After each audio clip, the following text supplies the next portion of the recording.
Bonjour et bienvenue dans le 11e épisode de l'art de penser. Et à chaque fois, ça va être de pire en pire les jingles d'introduction. Dans cet épisode, il s'est passé pas mal de choses ce week-end. Le week-end du 1er avril, le week-end du poisson d'avril. Et bah justement, il y a une chose que je voulais absolument vous partager par rapport au poisson d'avril. Mais c'est la deuxième chose que je souhaite vous partager aujourd'hui. Parce qu'aujourd'hui, comme par hasard, il y a 3 choses que je voudrais vous partager. Les 3 règles du succès artistique.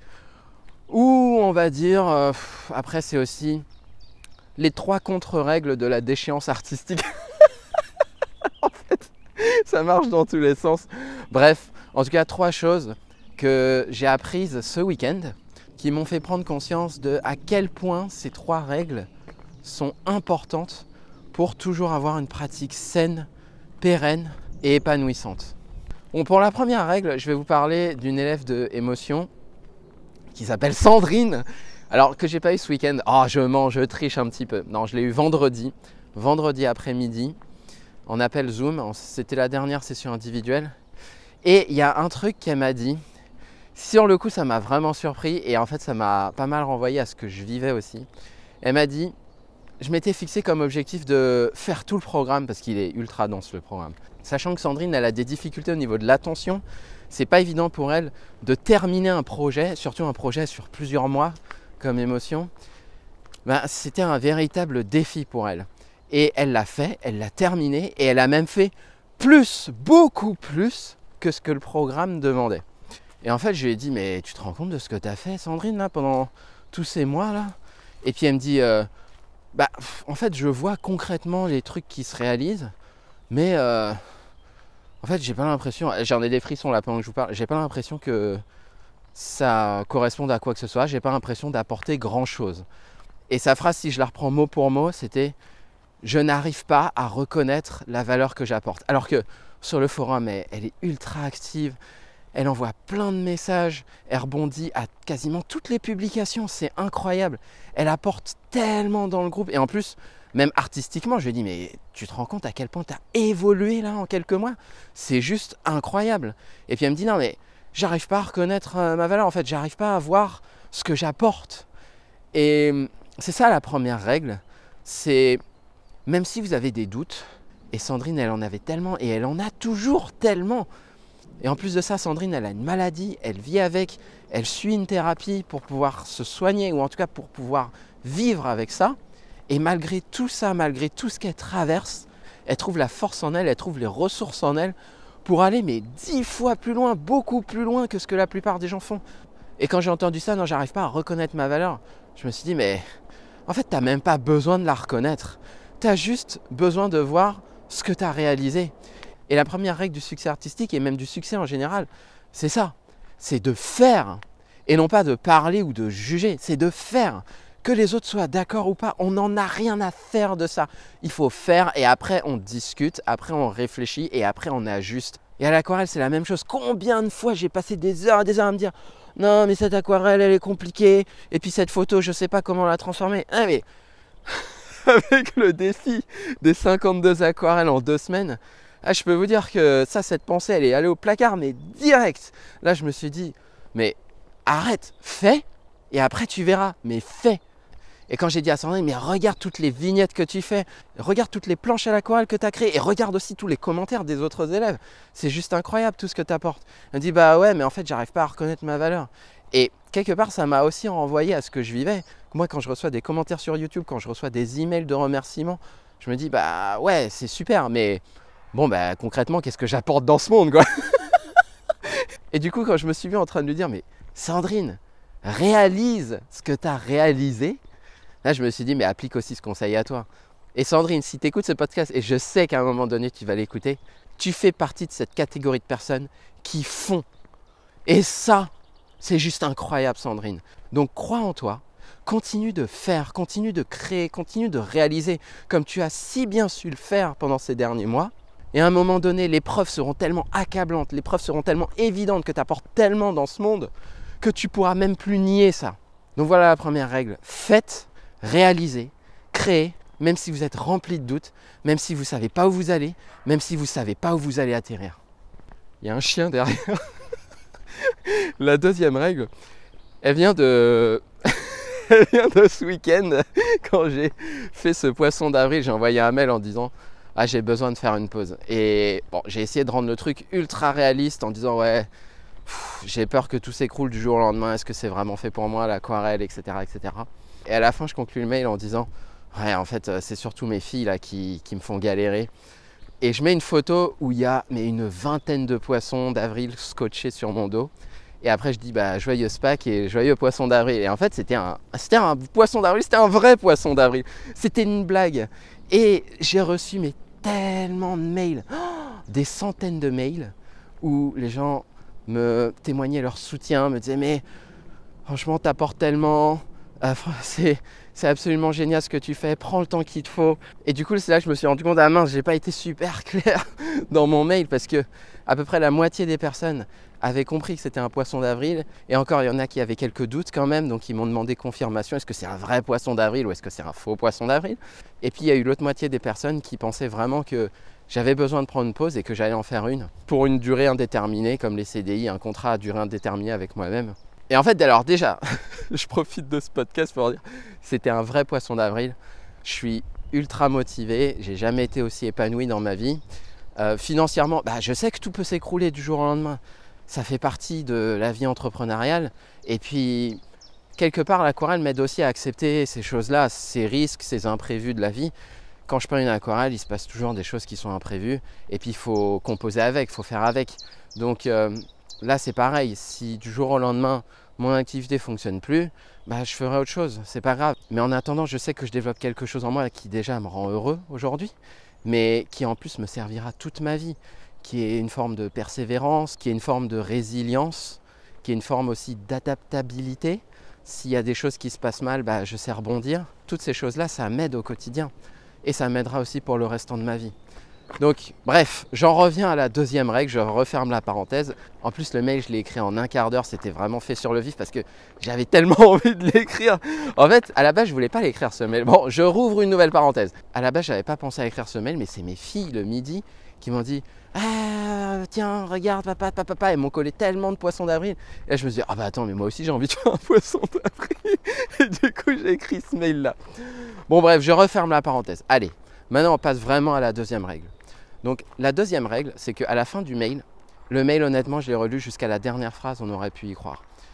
Mais la dernière phrase, j'ai écrit « Et joyeux poisson d'avril ». Et ça bascule tout le sens du mail. Et elle est là la deuxième règle. Et d'ailleurs ça rappelle aussi une règle à l'aquarelle, c'est ce que je dis souvent dans les live émotions.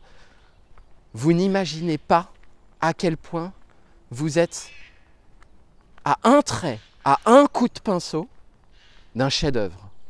Et il y a des aquarelles qui se passent magnifiquement bien et qui, au dernier coup de pinceau, bam, c'est détruit parce que la perspective n'est plus bonne, parce que la verticalité des bâtiments n'est pas assurée, parce que le personnage est un petit peu bossu ou un petit peu trop gros. Bref, il suffit d'un coup de pinceau pour transformer une aquarelle dans un sens comme dans un autre. Et ça me rappelle une nouvelle de Dino Buzzati. C'est même pas moi qui l'ai lu, c'était notre prof de français qui nous l'avait lu. Il me semble qu'on était en 4e, Monsieur Gibert. Il nous avait lu la nouvelle Pauvre petit garçon ou Pauvre garçon. Et en gros, c'est un petit garçon qui est dans un parc avec sa maman. Et le petit garçon se fait un petit peu martyriser. Il est tout fétiche, il n'a pas forcément d'amis, il se fait rejeter. Et puis, on est dans les pensées de sa mère qui se dit « Ah, mais que faire de ce petit garçon ? Qu'est-ce qu'il va devenir? J'aimerais tellement qu'il puisse faire quelque chose de sa vie. » Et le petit garçon, en plus, il l'appelle Dolphy. Ça fait un petit peu prénom tout gentillet. Et pendant toute la nouvelle, même à un moment, c'était un petit peu ennuyant, je me souviens. Je commençais à bâiller. Et puis, à la fin, Monsieur Gibert, il nous dit « Eh oui, et donc là, il est temps d'y aller. » Donc là, la maman se lève, elle appelle son fils. « Dolphy, viens ici, viens ici. » Et puis là, il y a une copine de la maman qui voit la maman partir avec son enfant. Et là, il lui dit « Au revoir, madame. » Et là, Monsieur Gibert, il s'arrête. Et il nous dit « Si la nouvelle se terminait là, ça serait une nouvelle comme une autre. Ça ne changerait rien. » Mais en fait, il manque un mot. Alors là, on était tous Moi, j'étais sorti de ma torpeur et j'écoutais. Bah ouais, c'est quoi le mot? Et puis, et là, il nous dit, est-ce que vous voulez vraiment le savoir, ce mot? On fait, bah ouais, on veut le savoir, ce mot. C'est quoi le dernier mot de la nouvelle? Et il dit, bah, ce mot-là, il change tout le sens de la nouvelle. Et c'est une chute incroyable. Et là, on se disait, waouh, mais c'est quoi ce mot? Et puis, M. Gibert, à ce moment-là, nous dit, voilà la phrase entière. La copine de la maman se lève et dit, au revoir, Madame Hitler. Oh, et puis là, quand on entend ce mot-là, on dit, waouh, ouais, en fait, Dolphy, c'était Adolphe et tout. Et puis là, tu te dis, mais en fait, le gamin qui était tout fétiche, ça devient un tyran plus tard et tout. Et ça, c'était juste incroyable. Et si je vous raconte cette histoire aujourd'hui, alors que ça fait des dizaines d'années que c'est passé, je me dis que ça, c'est une nouvelle qui était incroyable, qui est d'anthologie. Alors, la façon dont il l'a racontée, franchement, elle était super bien. Mais le texte en lui-même, cette chute incroyable, et tout se joue à un seul mot. Et c'est ça, la deuxième règle du succès, c'est que vous ne le savez peut-être pas, mais il vous manque peut-être ça. Vous êtes peut-être à un doigt d'atteindre le succès que vous souhaitez au niveau artistique, que ce soit pour vous-même, que ce soit au niveau de votre technique, que ce soit au niveau de la vente de vos tableaux, que ce soit au niveau de la reconnaissance auprès de vos pairs. Vous êtes potentiellement à ça du succès artistique, mais vous ne le savez pas. Et la chute de mon mail sur le poisson d'avril, c'était exactement ça. Si j'avais pas mis cette dernière phrase, ça aurait complètement changé le sens du mail. Ça aurait été plutôt un mail assez tristounet. Alors que là, on passe des larmes au rire, c'est ce que j'ai reçu comme message. Ah, tu m'as fait voyager d'un point de vue émotionnel. Et ça, ce sont des choses dont on se souvient. Et aussi un corollaire de cette deuxième règle, c'est que parfois ça se joue à rien, mais surtout, vous n'avez pas besoin d'être exceptionnel tout le temps. Moi, des mails, j'en envoie toutes les semaines. Et il y a des mails qui sont pas top, et il y a des mails qui soulèvent des réactions de dingue. Et en fait, les mails qui sont pas top, c'est pas grave. Moi-même, j'ai oublié que je les ai écrits. Alors, j'imagine même pas ceux qui les lisent.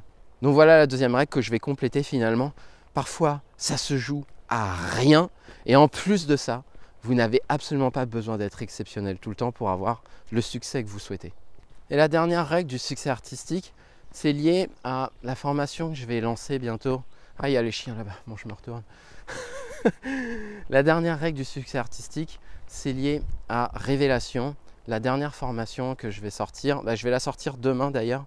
Peut-être que vous, quand vous écouterez ce podcast, la formation sera déjà sortie. Mais en gros, c'est une formation dont le format sera différent. Le format sera différent parce que jusqu'à présent, je faisais des formations où je me filmais devant l'écran et ensuite les élèves étaient un petit peu autonomes dans leur coin pour pouvoir suivre la formation. Cette fois-ci, je vais faire des lives. Et je vais faire des lives non pas parce qu'il faut le faire, mais parce que j'ai envie de le faire. Et aussi parce que ça change. Et c'est ça la dernière règle, c'est renouvelez-vous en permanence. Le succès artistique, ce n'est pas quelque chose qui est constant. Les acteurs d'hier ne sont pas les mêmes acteurs d'aujourd'hui. Il faut du renouveau. Et ça ne veut pas dire qu'il faut tomber dans la banalité, ça ne veut pas dire qu'il faut faire comme tout le monde. Il faut faire ce que vous avez envie de faire. Et ce qui est génial, c'est que vous n'avez pas besoin de vous forcer à vous renouveler. Là, les podcasts en forêt, c'est quelque chose de nouveau que je fais. On en est au 11e épisode, je ne sais même pas jusqu'à quand je vais aller. Mais c'est quelque chose qui est nouveau pour moi, parce que j'ai envie de le faire. Et là, c'est pareil pour les lives de Révélation. J'ai envie de le faire. Et je sais que quand j'ai envie de faire quelque chose, c'est là que je donne le meilleur de moi-même pour les autres. Donc honnêtement, je lance la formation Révélation demain. Je ne sais pas quel succès cette formation va rencontrer. Et au fond, je m'en fiche un petit peu. Parce que l'important, c'est j'ai envie de faire ces lives. J'ai envie de discuter. J'ai envie d'échanger en direct avec les élèves. Donc, là, l'expérience de ces derniers mois avec les élèves de Émotion, elle a été juste incroyable. Et j'ai envie de renouveler ça. Et il y a des personnes à qui j'ai déjà présenté Révélation qui m'ont dit « Ah franchement, le contenu, il a l'air juste incroyable. C'est juste que là, sur les prochaines semaines, moi, je ne suis pas dispo. Est-ce que c'est quelque chose que tu pourras reproposer dans plusieurs mois ?» Et j'ai dit « Bah, probablement que ça sera reproposé Révélation, mais pas sous cette forme-là parce que aujourd'hui, j'ai envie de le faire. Demain, je ne sais pas si j'aurai envie de le faire. Demain, je ne sais pas s'il y aura des lives. Demain, je ne sais pas s'il y aura le même type d'accompagnement. Peut-être que le format de demain te correspondra encore mieux que celui que j'envisage aujourd'hui. La seule chose dont je suis sûr aujourd'hui, c'est que l'énergie avec laquelle je vais délivrer Révélation, cette fois-ci, elle va être incroyable. Parce que c'est vraiment ce que j'ai envie de faire. Et elle est là, la troisième règle. Renouvelez-vous sans vous forcer. Et sans vous forcer, ça veut dire vous écouter. De quoi j'ai envie aujourd'hui ? Et le top du top, c'est qu'à tout moment, lorsque vous vous posez cette question, la réponse sera différente. Et donc votre renouvellement artistique sera automatique, vous n'aurez même pas à vous forcer. Donc voilà les 3 règles du succès artistique. Première chose, faire plutôt que parler ou juger. Deuxième règle, avoir conscience que parfois on est à ça du but. C'est comme les chercheurs d'or qui tapent et puis qui s'arrêtent à 1 millimètre de l'or. Et puis là, bon, ils disent bon, c'est bon, je remballe, je rempile, je rentre chez moi, c'est pas la peine. Alors qu'ils étaient à ça du truc, mais c'est juste qu'ils ne le savaient pas. Et troisième règle, se renouveler en permanence, en s'écoutant en permanence. Pas besoin d'être le clone de tel autre artiste, il suffit de s'écouter. Et quand je parle du succès artistique, en fait, j'aurais plutôt dû dire épanouissement artistique. Parce que le succès artistique, c'est un terme qui peut être un peu galvaudé. On peut se dire, ah bah oui, en fait, c'est quelqu'un qui vend des 1000 et des 100 au niveau de ses tableaux, qui est ultra célèbre, internationalement reconnu. Non, là, encore une fois, on se compare aux autres. L'important, c'est de savoir ce qui vous fait vibrer. Voilà, j'espère que cet épisode vous a plu. Franchement, je trouve qu'on s'est bien marré. Si vous vous êtes marré aussi, et désolé pour le poisson d'avril, franchement, c'était plus fort que moi quand j'ai écrit ce mail. Mais si ça vous a quand même fait rigoler, n'hésitez pas à laisser un petit commentaire ou un avis 5 étoiles si vous écoutez cet épisode sur une plateforme de podcast. Merci à vous et à très vite.